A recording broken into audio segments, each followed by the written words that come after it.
Hello everybody! Today on Recycled Crafts with Miss Echo, we're going to show you how to make this fun little frog game where the object of the game is to catch the fly that's stuck on the tongue of the frog in the frog's mouth. Let's see if I can do it. Nope. One more try. Anyway, you get the idea. You flick it around and it should land in there after a couple of rounds of practice. So, hours of fun. Here we go. So in order to make this frog, you're going to need a couple of things. You're going to need a paper towel tube or a toilet paper tube cut to this size. I already colored mine in, so that way you're not watching me color for hours.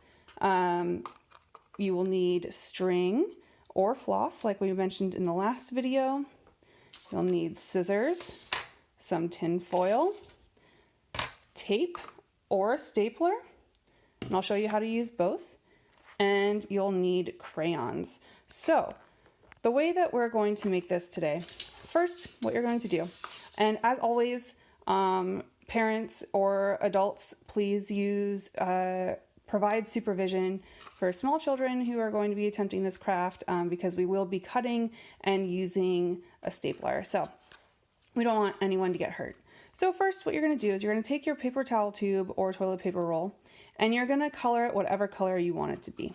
So I'm making a frog, so I decided to color it green already, and I used crayons, but if you have markers, markers would also work, but the crayons work pretty well. I also decided to color on the inside of the tube in red or orange, whatever color you want to use, because this is inside of the creature's mouth.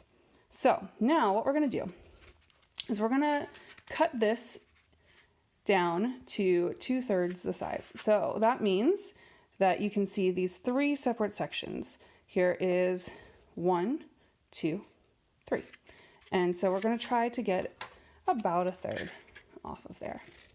So you want to make sure you're not cutting the side that you already colored the inside of. All right, and we're going to use, oops, drop that piece. Where'd it go? Here it is. So we're going to use that piece later. So now what we're going to do is we want to attach the string. And you don't want the string to be too long because then the game's going to be a little bit too hard. So I don't know. I think the string maybe about this long seems good. I'm going to cut the string like so. So now I'll show you how to do this two different ways. The first way is with tape. So you're going to stick the string through and you're going to have it kind of come out a little bit on the other side.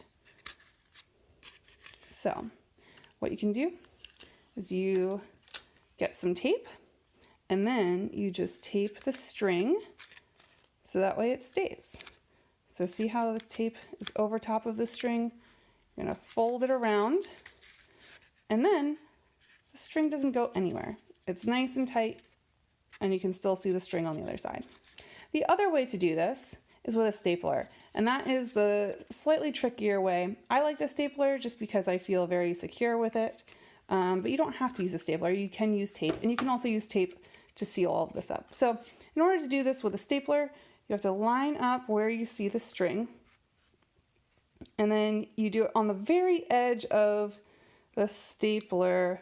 You line it up with where the string would be, and then you've stapled down the string. And you just put a couple more staples in the sides to seal it up on the bottom. So now it's this little pocket. So the next thing we're going to do is if you want legs for your frog like I made, these little legs here, these are absolutely optional. You do not need to make legs if you don't want to.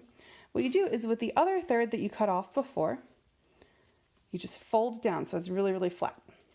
And then you cut out a funny leg shape for a frog. I think that this seems like a reasonable shape.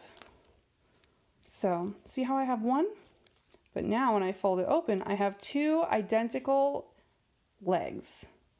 Cut it in half. And then you can either tape the legs or you can staple the legs, however you wish. So since I'm using staples, I'll just continue to use staples. Be very careful not to staple yourself. And then here's another staple. Oops, look at this. I got the stapler stuck. So I don't know where the other leg went, so I'll just take this one off again. But if you want legs, you can make legs. I'll just have a legless frog for now, just in case. So now what I'm gonna do is we want to make the little ball on the end of the string. So this is where our sheet of tinfoil comes in.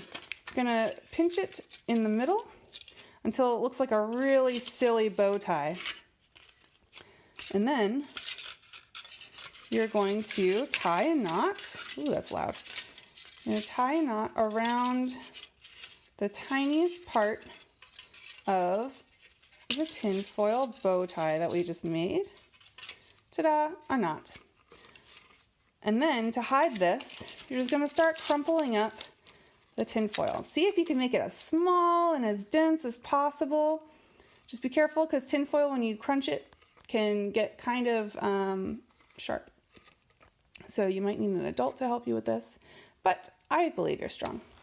So there, this is a very, very big fly on a very short string, so it should be pretty easy to do. We'll see. So now we just need eyeballs on this frog, right? Here we go. I'm gonna make these eyeballs black. And I'm going to draw one right here, and another one right there. I'm gonna give the little frog some nostrils, like this. And I'm gonna draw big old eyeball circles around it. You know what? I think I'm also gonna give my frog some funny eyebrows. Looks pretty worried. Do you think he's gonna catch the fly? I don't know, he might. So now we have our game ready to start playing, and here we go. Nope, he didn't catch it that time. Not that time either, oh no. He didn't catch it. Well, maybe Miss Echo just needs some practice. But in any case, that is how you make a fun little game to play around the house out of items that you would already have at your house. And again, join us next week. Next Tuesday, we'll make another craft out of recycled objects. I hope that you enjoyed this craft and have a great day. Goodbye.